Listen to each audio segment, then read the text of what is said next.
What's good, y'all? I'm back with another devlog for Square 2. It's been some time since I last posted, mostly due to school, but I'm finally back. Before I begin, do sub and like. Now, let's get straight to it. At first, I started off with making a variant to the floor which I like to call the void floor. It's mostly just a recolor of the floor but making it look voided. Next, I did the same for the player, turning its main color from white to black, essentially making it voided. Now, you may be wondering what all that was for, and here's the answer. Here is the lobby which gives you access to the different levels and more. It essentially replaces a boring selection screen to make the game a tad bit more interactive and engaging. However, I still had to make it work, so I did some bit of coding where I reused my endpoint code and used it to let the player go into a different scene. I then made a level selection which you get sent to after choosing the main level's teleporter in the lobby.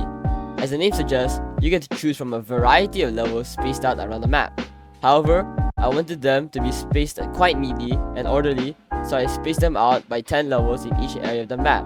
And since there's going to be 50 planned main levels, that meant I had 5 areas on the map to work with. Anyways, here is the lobby as it is right now, and this is how you get to the level selection. Here, you can choose the level you want to play, then leave with just a simple press of a button. Even when you progress to another level, you can still leave it.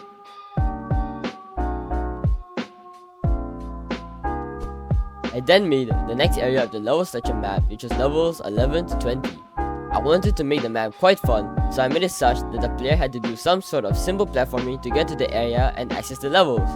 So, for this area, all you had was falling and spinning platforms. After that, I had to make the voided one-way platform art as I was going to use it for the map design. After completing the second area of the level selection map, I started work on the third part, which was levels 21 to 30. In this area, you had to face on and off platforms to access the levels. Here are the 3 areas of the level selection map. In the first area is levels 1 to 10, and there isn't much platforming needed. In the second area is levels 11 to 20, and the player just has to use falling platforms and the spinning platform to reach the levels. Finally, the third area is levels 21 to 30, where the player has to time the jumps on the on and off platforms to access the levels. I didn't make area 4 and 5 yet, as I yet to make the future mechanics I have planned for levels after 30.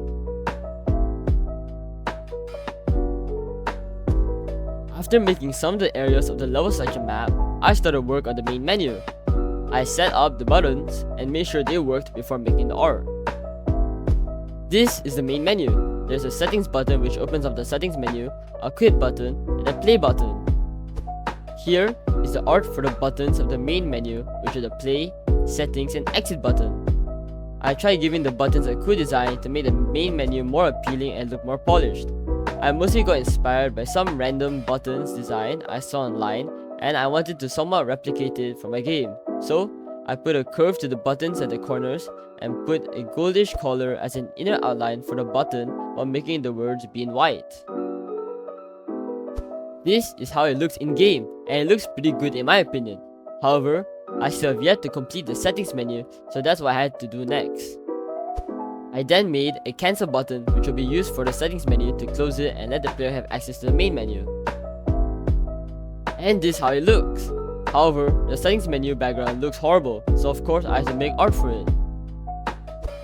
I made a simple dark design with a yellow goldish color as an outline, just like the buttons. It is a simple yet quite polished background. After completing the buttons and menus for the main menu, I started work on my pause system. So, I made art for the home, restart, and resume button. I added it to the game and it looks pretty neat.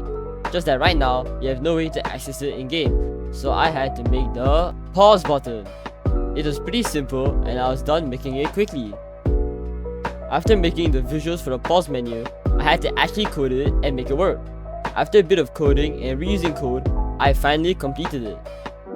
Now this is the main menu where you can leave the game, check and change the settings, or go ahead and play where you'll be sent to the lobby. With the pause menu, you can take a break from the game without worrying about dying and having to restart from scratch. In the pause menu, you can go back to the level selection or the lobby or the main menu.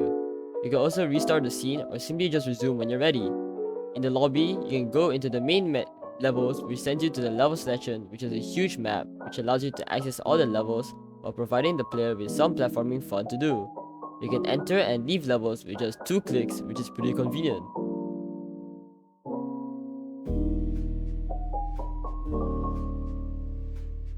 Now, that's it for this devlog. I hope you enjoyed, and if you did, please like and sub, and even check out the games I've made before on my itch.io page linked below in the description. Anyways, thanks for watching, and see you at the next devlog. Bye!